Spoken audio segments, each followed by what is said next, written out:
Nako po, breaking news po ito. Nakakagulat po. Senador Marcoleta at Attorney Torion nagliliyab po ang kanilang mga pasabog. Kaya pala gusto nilang targetin si Marcoleta. Dahil ito ang dahilan. Nako, magugulat kayo mga kababayan, kaya panoorin natin ng sabay-sabay. At mamaya, magre-react po tayo. Shout out po sa lahat ng mga kababayan natin na OFW. Ito po ang pasabog na kailangan nyong malaman. Kasi nga, malapit na po ang 2028 national election. Marcoleta at BP Sara magtatandem. Nako po mga kababayan. Kaya itong COMELEC, giniba ni Marcoleta at ni Attorney Torion. Panoorin nyo po mga kababayan. Ito po, magugulat kayo dito. Merong kababalaghan ang COMELEC. Halaka. Ito po. Sikat masyado na istasyon. Good evening everyone. Yes sir. Sir, nasa Senado po kayo ngayong araw. Ano po ang ginagawa ninyo sa Senado at anong capacity po ang dala po natin sa Senate ngayong araw, sir? Yung kanina, that was in my capacity as the legal counsel po of PDP Laban. Kaya pumunta po tayo kanina para ipaabot yung ating pag-follow up doon sa aming August pa na letter for request for Senate investigation in aid of legislation in order to look into the irregularities committed in the last 2025 election. So pinalo up natin yon at napareceive natin doon sa Senado. Opo, kamusta naman po sir ang atmosphere pagpunta po ninyo ngayong araw sa Senado? Maganda naman na na-receive yung letter sa opisina ni Senate President Soto at saka sa Blue Ribbon Committee Chairperson at saka President Pro Tempore Senator Lacson, at nagkakita din kami ni Senator Robin Padilla at Bongo, at nagpromise po sila na bibigyan nila ng atensyon at hanapan nila ng paraan na masimulan na yung investigasyon about this. Po, sir, bilang lead counsel, legal counsel po ng PDP Laban, marami pong mga negatrons sa social media nagsasabi na yung pong hakbang daw ng partido, sour graping lamang po dahil hindi daw matanggap yung pagkatalo. Totoo ba yun, sir, sa eleksyon? Hindi. Marami naman talagang nangyayaring kababalaghan ng eleksyon na yun na kailangan talagang imbestigahan, no? At kung sour graping pa yan, bakit Senate investigation lang at hindi election protest? Sana election protest yun. Kasi pero hindi rin ito downgrade yung mga nag-election protest. Pero dito kasi wala namang balak ang mga petitioners dito, sila Attorney Jimmy Bondoc, Attorney JV Hinlo, Pastor Apollo Siquiboloy, Attorney Vic Rodriguez na umupo just in case kung makikita na nanalo pala talaga sila. Ang gusto lamang nila ay isaayos itong ating election process kaya para sa 2028 wala na masyadong problema, kasi ang dami talagang problema yung nakaraang eleksyon, yung online voting lang wala nga yan sa batas ginawa. Yung mga nawawalang mga mga balota, saan na yun? Yung questionable procurement ng provider natin, bakit nagkaganon? At saka yung bakit yung resulta ibang-iba doon sa ating survey at doon sa ating expectation. Dapat na ma-implement yung Section 31 of Republic Act 9369 na meron talagang manual counting in the precinct level. Maski na yung lahat na ng processes ng transmission ay electronic, pero kinakailangan na may data talaga tayo kada presinto. Makita ng tao kung ano ang boto, babasahin talaga ng mga BEI bago i-electronically submit para may hard data tayo kada presinto at ma-double check natin, triple check natin kung ano talaga ang resulta kada munisipyo, kada probinsya at kada rehiyon, para wala na ma-check na to kung may dayaan ba o may magic ba na nangyayari. Ngayon kasi na proseso, wala wala tayong ganyan. Lahat computer minagic lang yung mga numbers sa tingin natin. Opo, attorney, Alam natin na napakatindi ng kampanya natin sa nagdaang eleksyon under the Duterte's. Di ba mga kababayan, gusto nilang dayain si Marcoleta pero hindi nila kinaya. Kasi nga, milyon-milyon ang agwat pero kung 40,000, 50,000 lang, kayang-kaya nilang dayain. Pero anong nangyari? Nako, 10 milyon ang agwat. Kaya hindi nila nadaya si Marcoleta. Sasabihin nila, nako, walang karisma yan, hindi yan mananalo. Wala sa kalidad ni Marcoleta ang isang senador. O anong nangyari? Yung mga naninira na loyalista, na mga bangagan na bayaran, nasaan na kayo? Yung mga binayaran yung mga vlogger na nagngak-ngak para siraan si Marcoleta, mula kampanya, siniraan na, pero anong nangyari? Ayun. Sinuplak sila ng taong bayan. Muntik pang maging number 1 si Marcoleta. Isipin nyo, 10 milyon ang agwat sa kalaban. Nakakahiya, di ba? Kaya hindi nila madaya-daya si Marcoleta. Kaya ngayon mga kababayan, yung iba kasi nananalo, parang hindi na gusto ng taong bayan kaso nanalo. Marami kasing nagtataka, mga kababayan, ba't yan si Paloma nanalo? Nagtampo nga yan si Paloma Di ba hindi yan dinala ng Iglesia ni Cristo? Nagtampo yan makikita na lang natin yan. Taong bayan ang boboto sa amin. Yung isa naman na bending dalo, kahit hindi ako dalhin ng Iglesia ni Cristo, mananalo ako. Yabang-yabang. Di ba mga kababayan? Ayun, nagtataka ang taong bayan, bakit sila nanalo? O ngayon po, si Atty. Torion at Marcoleta may pasabog na tila kailangan repasuhin itong COMELEC kasi nga parang merong kababalaghan na engkanto. Mukhang may masamang espiritu sa computerized na yan. Parang may anomalya. Nako po. Kaya aayusin. Baka mamaya dayain nila si Marcoleta at Sara Duterte na magtatandem nga. Nako, napakalakas ito mga kababayan. Ligwak ito si Rapi Tulfo at itong si Risa Hontiveros na nagbabalak tumakbo sa pagka-presidente. Yun nga lang, hindi mananalo. Anong alam niyan? Sabi ng mga nagko-comment, nako po, magsasara ako, sabi niya. Magsasara ako. Dati akong loyalista, sabi niya. Magsasara ako ngayon kasi puro pagnanako na ngayon. Nako po, mga kababayan.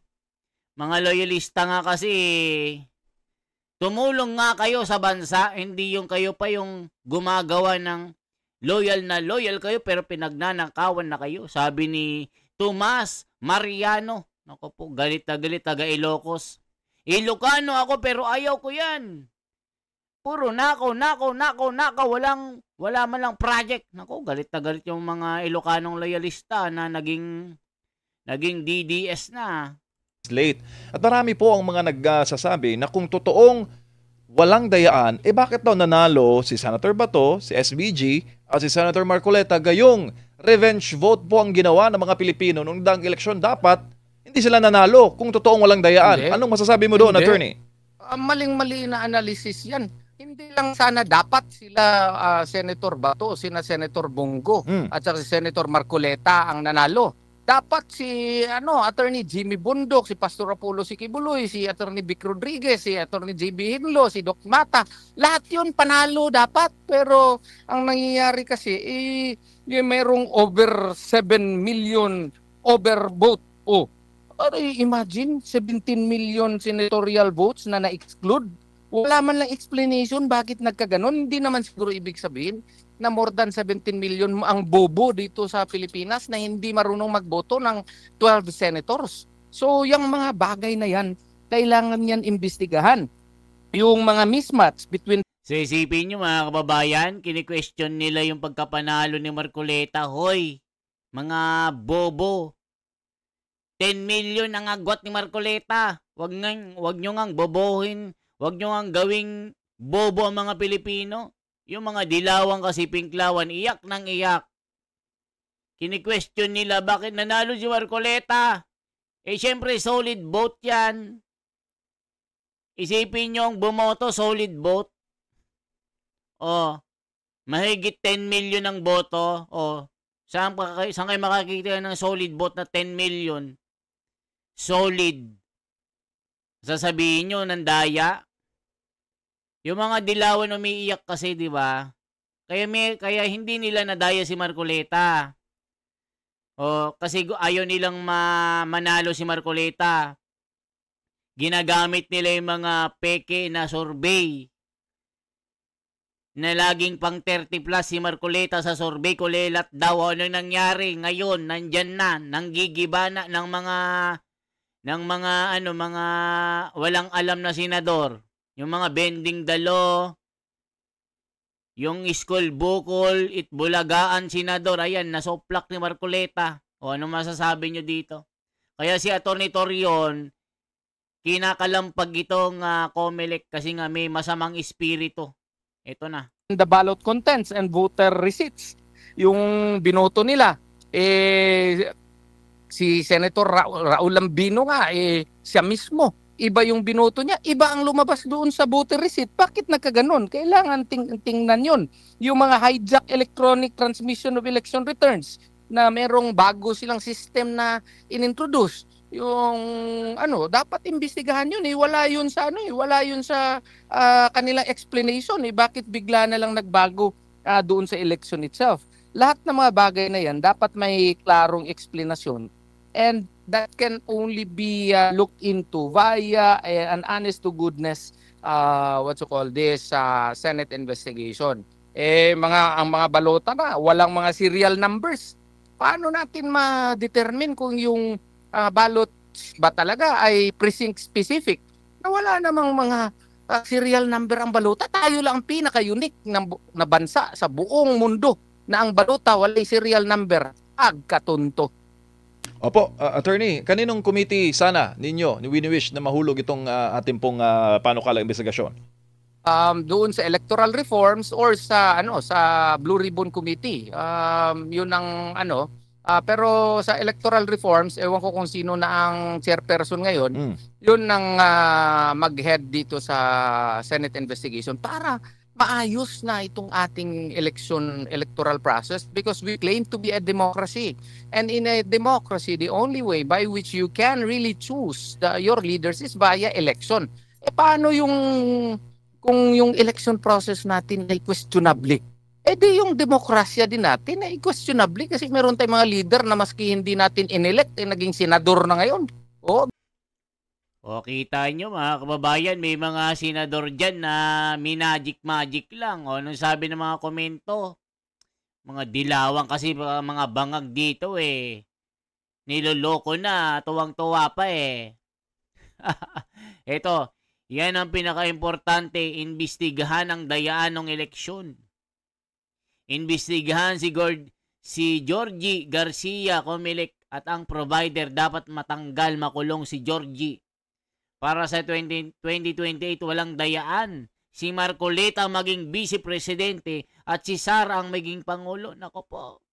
Atty. Torion, please lang po, baka pag-initan kayo ng mga aso dyan. God bless you po. Ang COMELEC pasimuno ng dayaan tuwing eleksyon. Si Benny Abante nanalo. Pinanalo ni Georgie. Alaka, dapat talaga ibalik sa manual counting. This is the right thing to do before anything else to investigate the COMELEC for irregularity and charge Georgie for corruption. Dapat maayos ang COMELEC ASAP. Asamalay ko, attorney, tama ang ginagawa nyo. Sana meron pa rin katulad mo na may malasakit sa bansa natin. Duwa ang sa akin, attorney. Sana lalabas ang katotohanan. Bakit nandyan si Paloma at si Pingpong? Naku po, mga kababayan ko.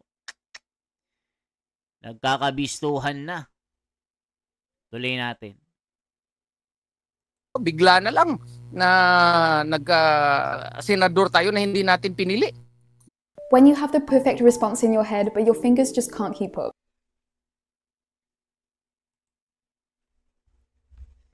So yan yung sinasabi ni Atty. Torion, tila may milagro na nangyayari We've nung all been there, eleksyon. typing, deleting. Hindi binoto pero lumabas ang pangalan. Diyos ko, ano nang nangyayari? Tapos ngayon, naging ngagba-ngagba ang pera natin. Dinekwat lang.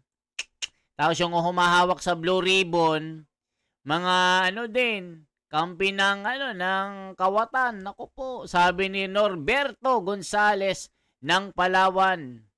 Conversation lang, no? Be asking this in good faith dahil ito rin marahil yung magiging komento ng mga taga-kabilang parlor. Kung actionan, sasabihin nila, walang kwenta yan. Kasi alam mo naman, attorney, ang SP ngayon, Tito Sen, at ang pro tempore, Ping Lacson, at chairman pa ng Blue Ribbon, ay mga manok po ng nagdaang administrasyon sa eleksyon. Tingin po ninyo, actionan po kaya nila itong hakbangan na ito? Sana. At tayo, dudua tayo, nag-pray tayo palagi, no? Sa Poong May Kapal, kay Allah Subhanahu wa Ta'ala. Malay mo, baka hindi sila patutulugin ng Poong May Kapal at makonsensya sila at they will decide one day to look into it. Kaya para din, kasi ang panahon kasi, brother, parang gulong yan eh. Malay mo in the future, tayo na naman ang nasa taas. Sila na naman ang nasa baba, 'di ba? Ayaw din nila siguro na yapak-yapakan lang sila at magic-magicin lang ang election returns. Para na rin ito kasi ang ginagawa natin ito. This is also for our children and our children's children so that our democracy would become stronger and the results of the election would become more credible and believable. Hindi katulad ngayon na masyadong maraming mga tanong na hindi nasasagot ng mga kinauukulan. Opo, mga tanong na hindi nasasagot at nababaon na lang sa limot. Pero, yun din, 2028 elections, presidential pa naman, is very, very fast approaching. Kung hindi ito aaksyonan ng Senate leadership, will it affect, sir, the credibility of the upcoming presidential polls come 2028? There is a great probability na yung credibilidad ng eleksyon ay magiging questionable system. I do hope yung COMELEC chairman natin, si Chairman Garcia, will also look into his legacy as a person and as a human being as the COMELEC chairman. Even if wala siguro ang Senate investigation, perhaps he can make a name for himself, no? To make it as his legacy to cleanse the election process because it is within his power and likewise within his power of his fellow commissioners, no? Sana maintindihan nila na itong ginagawa natin ay hindi ito para pang sarili natin. Hindi naman ako kandidato last election eh. Ang ginagawa natin ito para sa ating bansa, para sa future ng ating mga anak at mga anak ng ating mga anak. Sir, marami po nagtatanong sa ating comment section kung tainted na po ng pagdududa ang paparating na 2028 elections. Saka yun daw po ba sa batas ang magkaroon o manawagan po ng boycott elections? Dahil yung ano pa raw ang silbi ng eleksyon kung wala rin, hindi naman magiging kapani-paniwala ang magiging resulta nito, attorney? Hindi rin ako magpanig dyan. Kasi kung mag-boycott tayo, walang mangyayari sa atin.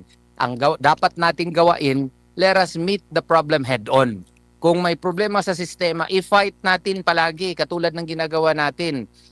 Dapat hindi tayo mawala ng boses. Kalampagin natin ang nasa gobyerno ngayon para they will be forced to take into action, no? O yan, mga kababayan, mga pasabog ni Atty. Torion. Kasi nga itong COMELEC, binabanatan si Marcoleta, mga kababayan ni. Isipin nyo, gusto nilang kasuhan, perjury daw. Sa dami ng mga magnanakaw, ba't si Marcoleta hinahabol nyo? Di ba mga kababayan ko, niloloko na naman tayo mga kababayan, no? Di ba? Daming magnanakaw dyan. Ba't si Marcoleta ang pinag-initan nyo, tinatarget nyo? Kasi hadlang si Marcoleta. Tinik sa lalamunan nyo si Marcoleta. Kaya kayo na binabakbakan ng taong bayan ni. O ito ring mga loyalistang ito. Niloloko na loyal pa rin. Nako po. Bang klase mga ito. Ano sinasabi ng mga komento? Duterte, the best president ever. Si Sara Duterte sa 2028 panalo na, sabi ni Emelita. Vice President si Marcoleta para panalo. Doblete pa. Ayan, mga kababayan ko. Mga kritiko kumikilos para ipakitang di karapat-dapat. Si BP Sara, hindi daw mananalo. Naku po, mga kababayan na. Mananalo si BP Sara. Ayan na, mga kababayan ko. Saldico revelation so continue until he has told his entire story. Hala ka, sabi ng abogado. Yung dalawa na yan, di naman yan nanalo. Nako po, si Ping Pong, hindi yan nanalo sa kasi Paloma, sabi ni John Vic. Attorney Torion, pwede bang sampahan ng kaso in disregard ng COMELEC like impeachment to Georgie sa kaso kasi ng asawa ni Rep? Tambaluslos, lampas po siya sa term. Nalaka, go, go, go. Mabuhay kayo. Keep going, Marcoleta and Torion. Yan po mga balita, mga kababayan ko. Mag-comment po kayo dito. I-like, i-share nyo po mga kababayan kung saan man po kayo. Ano mang panig ng daigdig. I-comment nyo po, re-replyan ko kayo isa-isa. I-subscribe, i-like, i-share po ang bidyong ito, mga kababayan ko, sa mga legit na balita. Ako si The Wonders Philippines, ang inyong kakampi for transparency, for a better democracy. Suportahan natin ang katwiran at batas. Marcoleta, ipagtatanggol natin mga kababayan. Salamat po.